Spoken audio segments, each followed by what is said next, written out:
All right, guys, I'm going to do a video really quick because it's discussing what's happening.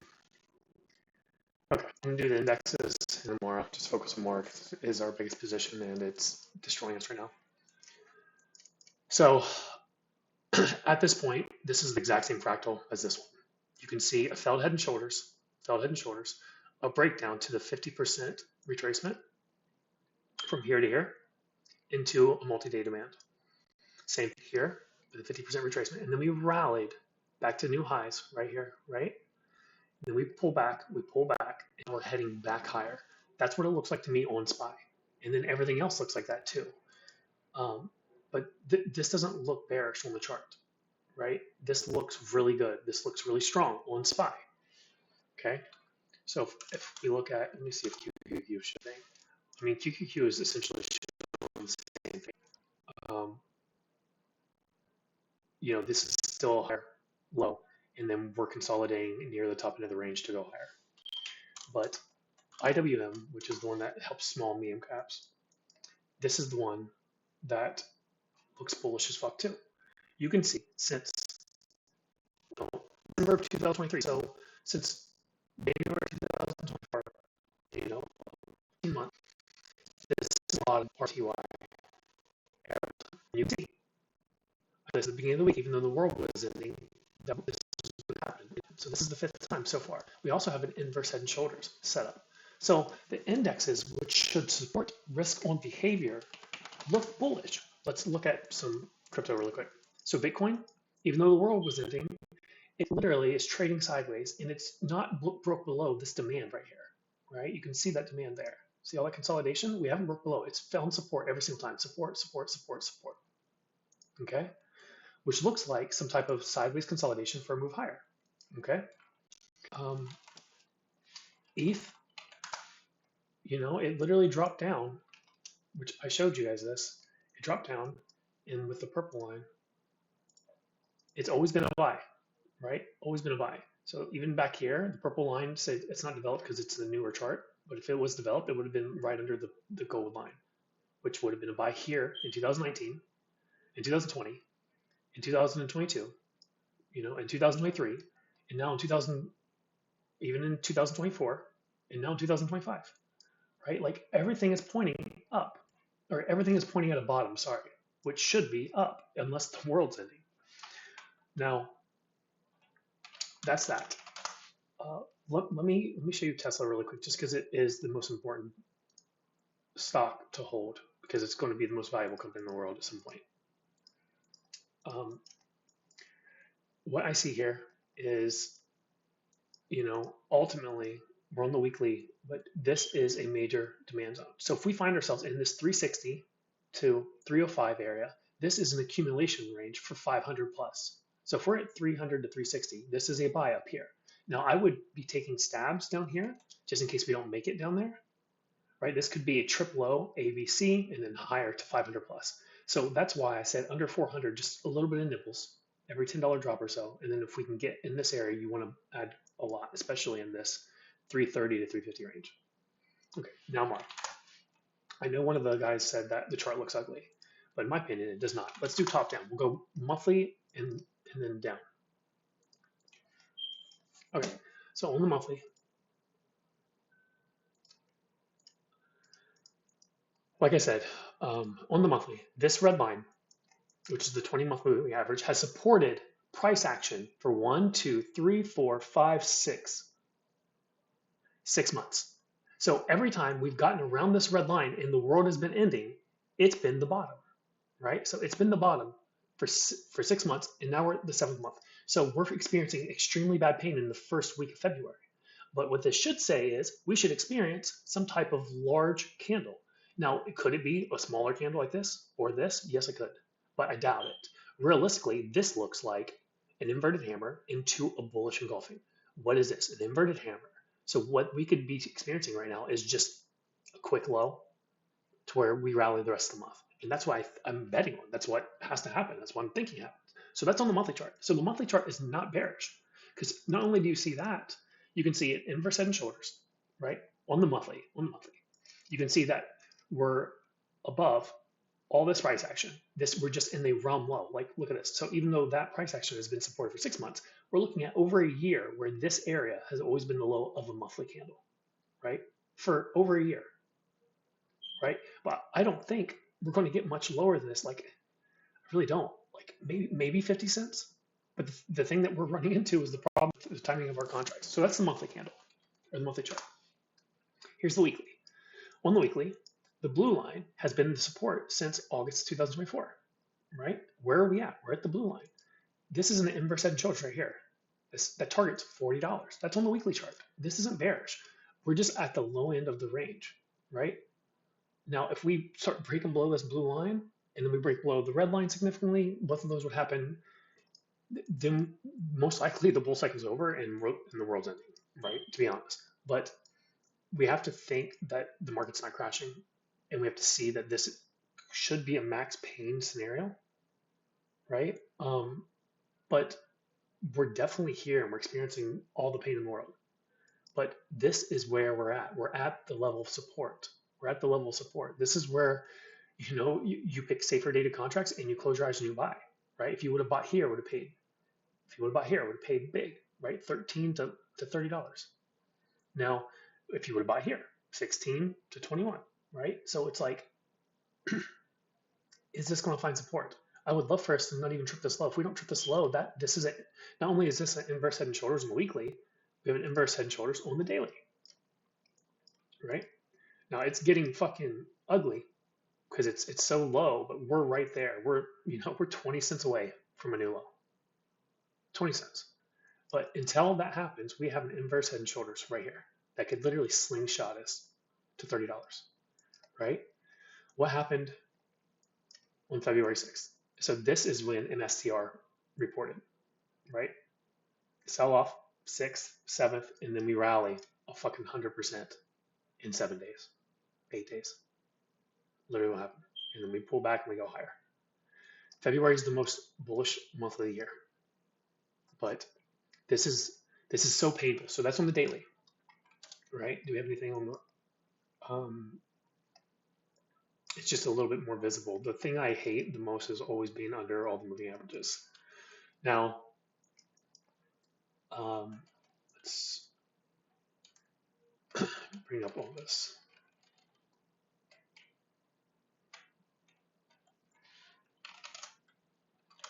Okay, so something that happened that I didn't like happened is the fact that the 78% retracement is broke down. We're actually, did we break below it? Okay, so we just broke below that low. But even though we broke down below that low, we're still above this right here.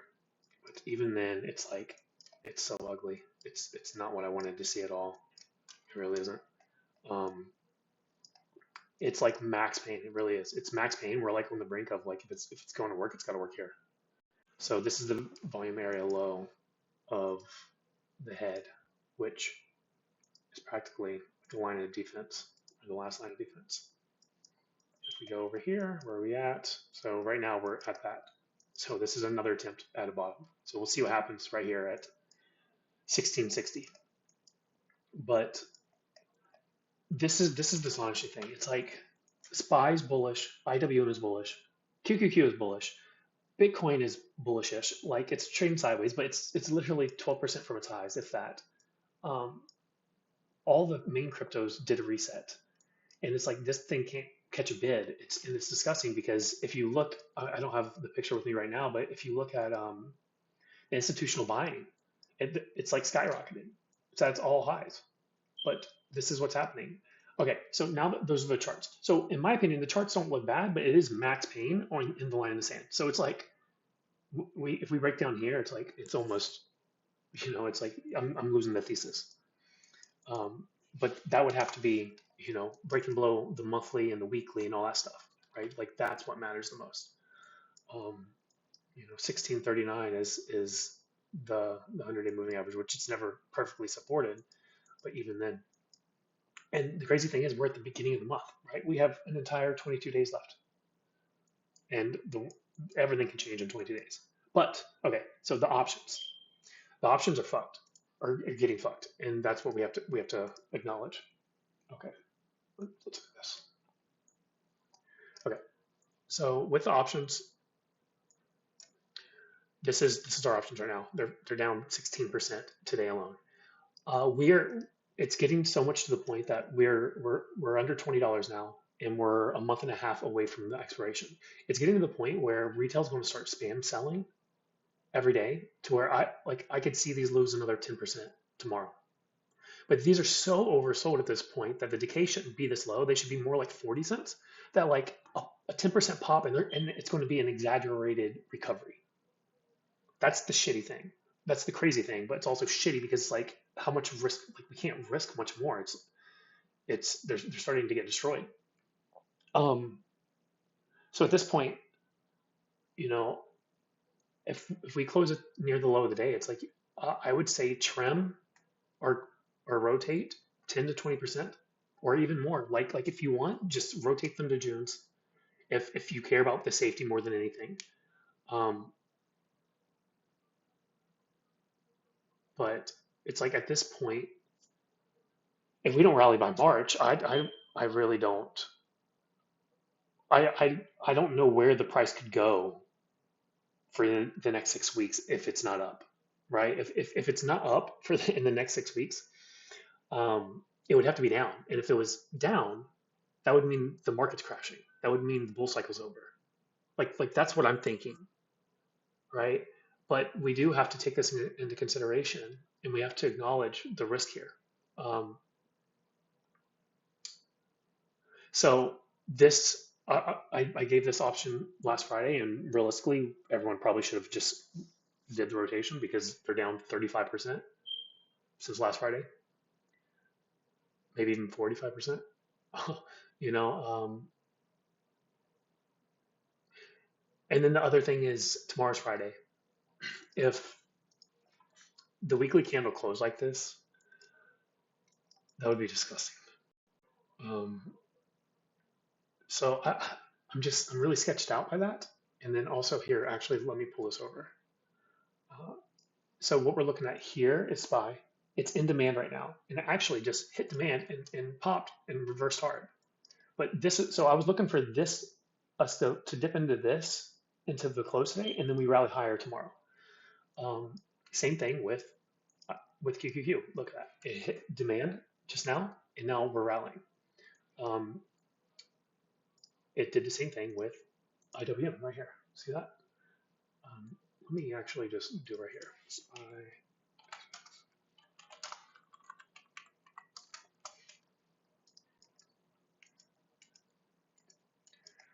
So I was looking for this. This was meaning to happen all day. I was looking for this pullback here, and then we rally higher. And that's literally what's happening right now. That's on SPY. And then it's also happening on QQQ. So realistically, if you wanted to buy like next Friday contracts for a couple dollars higher than SPY, QQQ, and IWM, you'd probably make fucking money considering IWM or MAR can't go anywhere. And then IWM, like they all just hit demand. Look at that. And then Bitcoin did too. Remember this? I deleted. Okay, so I have to fix that before it cleans. But I just had this. Remember this? I posted, right? So you can see we just hit demand. We get the 61% retracement, and now we're looking for a reversal. So right now, SPY, IWM, QQQ, Bitcoin are all in demand. Well, guess what? Realistically, so is MAR. MAR is in demand. MAR is in like the last line of defense, right? If it goes fucking any lower, it's going to make a new low. And this is going to invalidate this entire move right here and make this a bear structure. So this is 20 cents away. And the bottom end of this demand zone, which is right here, right? There's the demand zone. Where are we at? Well, I mean, I didn't pull it down all the way. Right. There it is.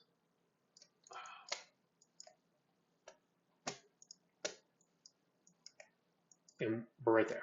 So SPY, QQQ, IWM, Bitcoin, Mara, Tesla hit its support today, right? Well, it actually tripped this. So I've known that this is a wave 4, right? If you look at the posts that we've made, this is a wave 4. If this is wave 4, it has to trip the low just to shake people out. But essentially, all this stuff is at support. um, and once again, it's like if price is going down for the next 6 weeks, then the cycle's over. And it's like as much as my P&L's making me panic and freak out, I have to think. I have to think. Is is it really happening? Right? Is the cycle really over? If the cycle's over, then we're fucked, right? And none of these stocks are going up. But it just doesn't seem right. It doesn't seem right, and I think through COVID they've obtained enough wealth to where, and AI has advanced them enough to where they can control stock price to the utmost perfection, and they're just super fucking everyone. They're making it look the worst case possible. But to finish up, options. Realistically, they're going to lose at least 10% a day, if even if we stay at this exact price. So I'm not going to tell you what to do with your risk because like I don't want um, if it literally reverses tomorrow, then people are going to be pissed, right? Um, so acknowledge how much money you have in the position. Acknowledge if you can handle any more risk or if you can lose it anymore, and then rotate it or trim it or sell some of it. Um, at this point, time is more important than profit, I guess you would actually say. So if you want, rotate it, right? But it, like the options are it's so much more painful because it's taking days for all this to play out. If it was just like quick, then we could fucking know, right? If it would have just tripped this low literally at the beginning of the week, then I'm like, okay, let's rotate to June. And if we would have done that at the beginning of the week, then it would have saved us 30% of the loss. Like the option prices would be higher right now if this happened on Monday than if it happens tomorrow. But everything's at support, right? Everything's at support, and that what's the like if this candle closes like that, then it's bearish, right? But then all the indexes are at support. We have economic data tomorrow, right? What do we have? We have unemployment, non-farm payroll, right? Um, and we have really important data, and everything's at support. So it's like it's it's disgusting. Um, I'm gonna hold off one more day. Like I mean, it's fucking me bad. I should have sold, but I will not hold over the weekend. I can assure you that. Because if it's not rallying tomorrow, then an over the weekend will be a definite 15 to 20% loss in value if we close near the low on Friday. But I'm gonna follow the SPY, IWM, Bitcoin, QQQ, Mara, everything in support, and just pray that it holds. And we are 20 cents away. 20 cents away. So yeah, that's it.